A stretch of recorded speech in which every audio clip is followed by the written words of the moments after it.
In this course, you will learn the most essential concepts in decentralization, including DeFi, DAO, dApps, and smart contracts. If you don't know what these terms mean, don't worry, you'll understand them after completing this course. In this first module, we will introduce you to DeFi, which stands for Decentralized Finance. A core concept of blockchain technology is decentralization, meaning the control of decision-making and execution is transferred from a centralized entity to a distributed network. One major use case of blockchain technology is in financial services, and DeFi refers to an ecosystem of financial applications built on blockchain networks, especially those governed by smart contracts.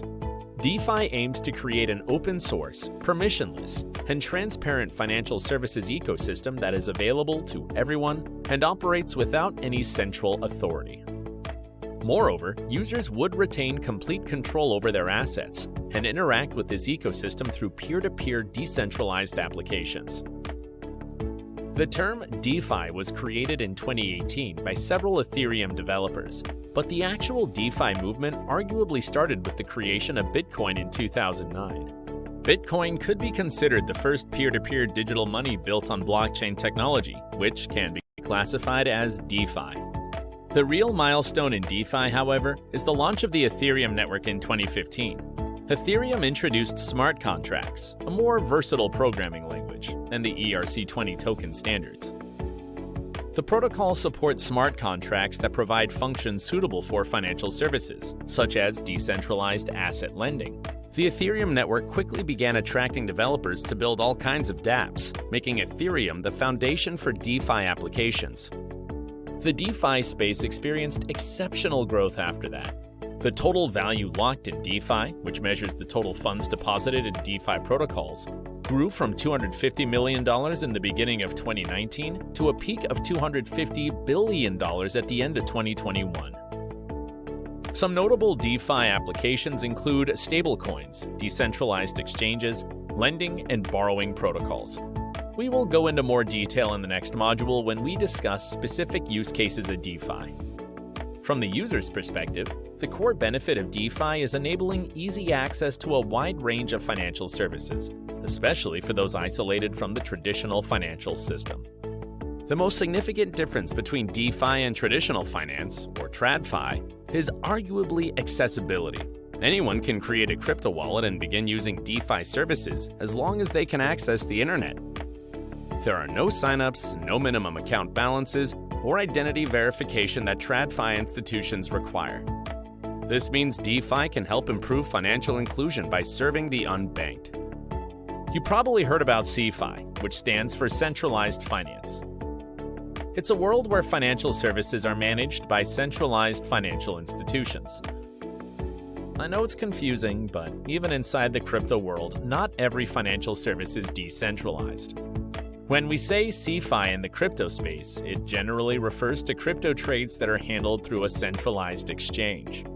For example, staking tokens to earn rewards through a centralized exchange often requires users to use a custodial wallet and to trust the centralized exchange.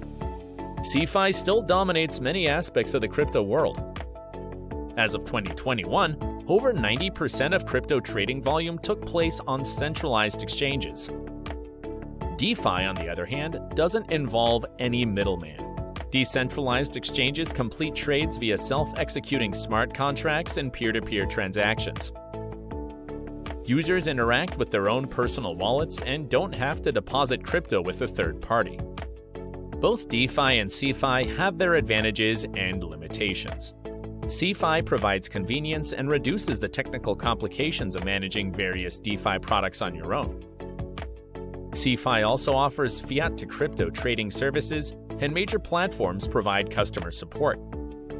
While DeFi gives users complete control over their crypto, more privacy, and many other attractive features, it has its limitations.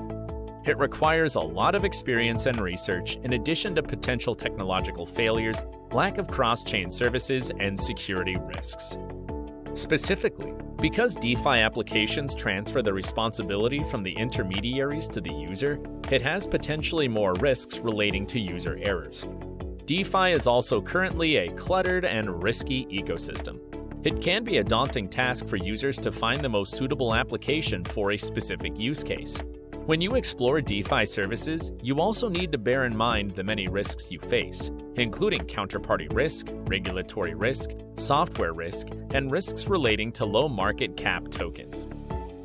Despite these limitations, DeFi is always evolving and innovating. Its many advantages can potentially bring enormous benefits to populations globally, particularly those left outside of traditional financial markets. In the next module, let's explore some specific DeFi use cases and how they differ from traditional financial services. Now let's look at what you have learned in this class. Answer this question in the comments, and if it's correct, we'll let you know with a like. Which of the following statements are true? Choose all that apply. A. DeFi refers to an ecosystem of financial applications built on blockchain networks. B. DeFi refers to an ecosystem of financial applications built on centralized ledgers. C. In the crypto world, every financial service is decentralized. D. In the crypto world, not every financial service is decentralized.